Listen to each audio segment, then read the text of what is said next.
Hello, ladies and gentlemen, and welcome to the first episode of NFL Draft Analysis.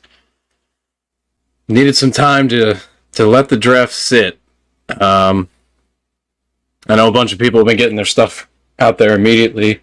Obviously, we had our first round watch along. I've watched as many videos and streams as I could of the other rounds after that. This was fun. This was a fun draft. I don't think anybody could disagree with that. But I figured let me start with the first round pick of my favorite team.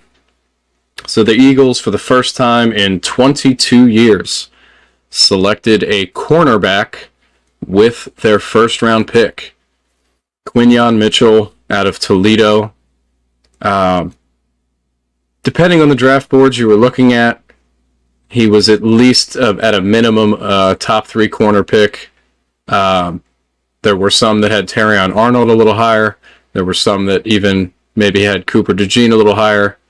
But he's his teammate now, so it all works out well in the end. Somehow in the draft the last 3 or 4 years for the Eagles, ever since the Jalen Reagor miss, my goodness. But we'll just start with his just athleticism, which is kind of all the combine can tell you. It doesn't obviously give you field speed, but we will move on into highlights and look over those. But so he's 6 foot 195, which is fine size. His height doesn't scare me because I know a lot of like the prototypes now would say you would want a guy to be like 6'2", but this guy is strong. He is. Oh, it wants to show me highlights. Apparently. All right, so he squats 555 pounds and he weighs 190. Like that is absurd strength. Which when I heard and saw that, I just thought there's no way. But he does. So that just gives me a lot of confidence, given that the Eagles' biggest issue on defense last year, besides getting cooked, was tackling. Just missed tackles galore everywhere, all the time. It was really frustrating. And in the clips we will see of Quinyon Mitchell, you can see that is not an issue of his. He very regularly just gets hands on a guy and that guy goes down. So huge upgrade for the Eagles right off the bat. Like it'll be Darius Slay on one side and it'll be Quinyon Mitchell on the other. That's how this is going to be. Bradbury, just such a tough year last year. He's old. He's getting older. Like I like him, but he just looked like he was getting exploited out there. If you're going to take a CB in the first with these kind of traits, he is a starter. I mean, a 4.33 in the 40, which means he can get up to speed quick. And you will see, even on tape, his first steps are fast. 1.51 10-yard split, again, fantastic. 10'2" broad jump. I mean, this guy's legs are ridiculous. And then 38 vert, so he can get up and contest against receivers who are bigger than him, clearly. Decent hand size, obviously. Like, that's not the biggest thing because he has the ability and the agility to get his hands in the way and also to make interceptions. So we'll keep it simple with the combine stuff, but as you see, that the total score they gave him had him at the combine the number 1 ranked CB. Can't really disagree with that. So let's go over to this. We will watch. I don't know if there's music. We'll give this guy credit. We'll just say thank you to JustBombsProductions for putting these videos together. He has so many for so many prospects, but let's just try and adjust. I don't want to get DMCA'd. Okay. So this one just makes a really, really good read on the QB. The QB's throw was very unintelligent. Let's own that. But there are a lot of CBs who would have sat back too far and too long and would not have the instinct to jump the route as cleanly as he did. I mean, he caught that in going full speed. No chance of a tackle there. And here, same thing. As far as the defense perspective is concerned, this is the opposite side of the field. So great that he can play both sides. This one, he just gets in front of the receiver here. He's just reading this QB's eyes. He ate this guy for lunch. He had 4 picks in this one game, which obviously inflates stats a little bit. But to have 4 picks in a game is special. And I know it's Toledo, and people could say all they want to say about, oh, he's at Toledo. He's not at like a Power 5 school in one of these big conferences. What competition did he play? So Toledo has played against Ohio State. He was the primary corner covering Marvin Harrison Jr., who just went 4th overall, and he did not look like he was out of place at all. Marvin Harrison Jr. is a 1 of 1. He is a special receiver. Obviously, in the NFL, Mitchell will be expected to play against guys who fit that, especially in the NFC. And the NFC East in particular. You have the Giants drafting Malik Neighbors. You have CeeDee Lamb in Dallas.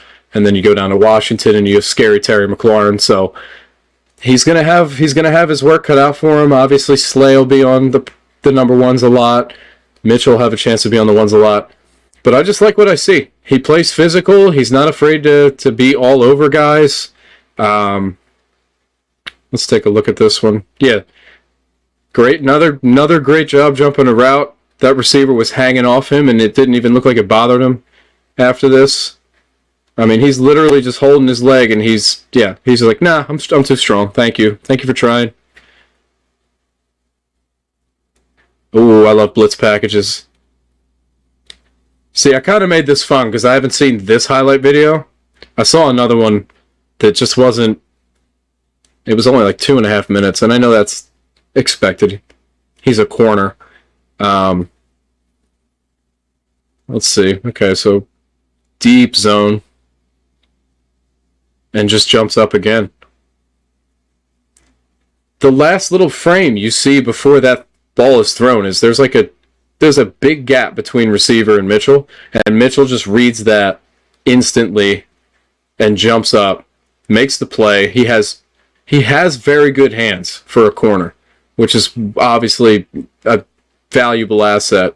As I say that, he doinks one. I want to see this from this angle, though. Yeah. He knows, too. I hope people watch this and roast me in the comments for saying, oh, use your great hands, as he gets one doinks off him. That's funny. I don't think he dropped that one, folks. He did not. So, got his revenge against Ball State. One thing, one criticism I'm making, the plays I'm thinking of, I may or may not be in this video. I'm going to assume they're not because it's probably the end. So, in the other highlight video that I watched, there were a few plays where he was like very, very handsy before the ball was really at the catch point yet. And in the NFL, I think he'll have to cut back on that a lot because the refs will call these kind of just really soft like defensive holdings or pass interferences, and so, some are definitely warranted, but that is some aspect of his game that he had that he's going to need to cut back on 100%. You cannot just be holding by default while you're sticking with a receiver going through the route progression. You can't be a flag machine. That won't sit well with Philadelphia. That won't sit well with any fan base, but especially Philadelphia as a first round pick. There are a lot of expectations for him to play to the level of his draft position, and the hype surrounding him even pre-draft. It is very rare for a Toledo guy to go first round. I think this is only the second time ever. But I'm super happy the Eagles got him. Super happy for him that even though he went to Toledo, his loyalty to that school was rewarded, and now he gets a shot in the NFL with a team that really needed him. But yeah, no super crazy in-depth analysis. We're just going to make this a very simple kind of player intro, give you something to look at, and yeah, hopefully get a bunch of episodes out there. It won't be just Eagles players. Obviously, Alex, my co-host of Sideline Specialists, is a Ravens fan, so we will definitely be analyzing them as well. And I'm going to throw just random players in there because there are a lot of guys in this draft that I really like. But yeah, any feedback from anybody who views it, volume levels, anything like that, please let me know. We obviously want to make this the easiest viewing and listening experience for anybody who chooses to stop by. And I will see you guys in the next episode.